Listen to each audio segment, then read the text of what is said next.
അവസാനം ആളെത്തി. ഇതെന്താ കയ്യിലൊരു ബാഗൊക്കെ ആയിട്ട്? ഇത് ഒളിച്ചോടാൻ തന്നെ ഇറങ്ങിയതാണെന്നാ തോന്നുന്നത്. ഇനി ഞാനല്ലാതെ ഇവക്ക് വേറെ കാമുകന്മാരെല്ലാം ഉണ്ടാവോ? ദൈവമേ, ചതിക്കല്ലേ നീ.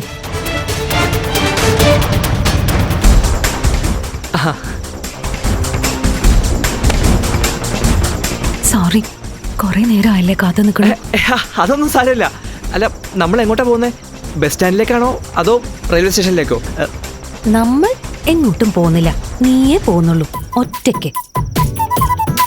എങ്ങോട്ട്? ഞാൻ ഒറ്റയ്ക്ക് പോകാനാണെങ്കിൽ പിന്നെ നീ എന്തിനാ എന്നെ ഇവിടെ വിളിച്ചു വെച്ച് കാത്തു നിൽപ്പിച്ചത്? ഇത് തരാനാ. ഇതെന്താ ഇതിനുള്ളില്? കാശ്. കാശോ? അതെ, പണം. ലക്ഷങ്ങളുടെ കറൻസി നോട്ടുകൾ. എന്റെ അമ്മേ, നീ എന്തായി പറയുന്നേ? അല്ല, ഇത് നീ ആ ഹോട്ടലിൽ നിന്ന് കൊണ്ടുവന്ന ബാഗല്ലേ? അതെ. നോക്ക്, ഈ വഴിയിൽ നീ കൂടുതൽ സംസാരിക്കാൻ നിൽക്കാതെ നീ ഈ കാശ് കൊണ്ടുപോയി തൽക്കാലം നിന്റെ കയ്യിൽ തന്നെ സൂക്ഷിച്ചു വെക്കണം. മറ്റാരും ഇത് അറിയാൻ പാടില്ല, നിന്റെ ആശാൻ പോലും.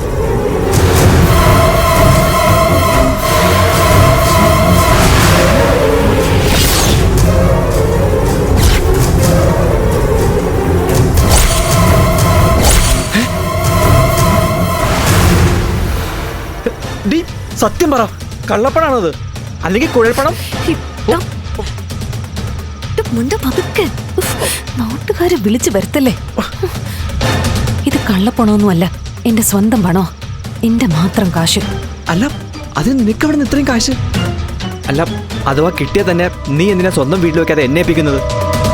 നിന്നെ വിശ്വാസം ഉള്ളതുകൊണ്ട്. ഈ ലോകത്ത് പണത്തിന്റെ കാര്യത്തിലായാലും സൗഹൃദത്തിന്റെ കാര്യത്തിലായാലും എനിക്ക് പരിപൂർണ വിശ്വാസമുള്ള ഒരേ ഒരാള് നീയാ. അതുകൊണ്ടാ ഇത് നിന്നെ ഏൽപ്പിക്കുന്ന.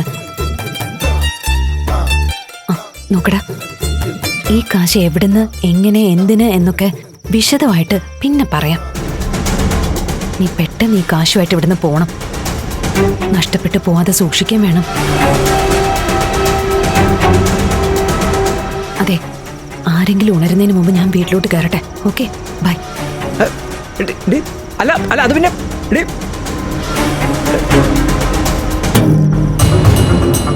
പോയ വഴിയിലൊന്നും ആരും കാണുന്നില്ലല്ലോ. വിസ്മയ എങ്ങോട്ടായിരിക്കും പോയത്?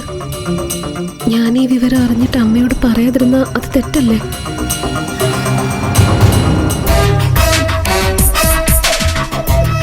ഈശ്വര, അവളെന്നെ വിശ്വസിച്ച് തന്നല്ലേ.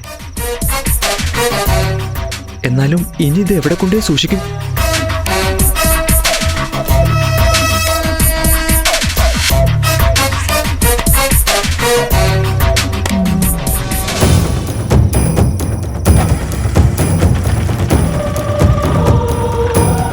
ഫ്ലവേഴ്സ് സ്മാർട്ട് ഷോ ശനി ഞായർ ദിവസങ്ങളിൽ രാത്രി 9:30 ഫ്ലവേഴ്സിൽ.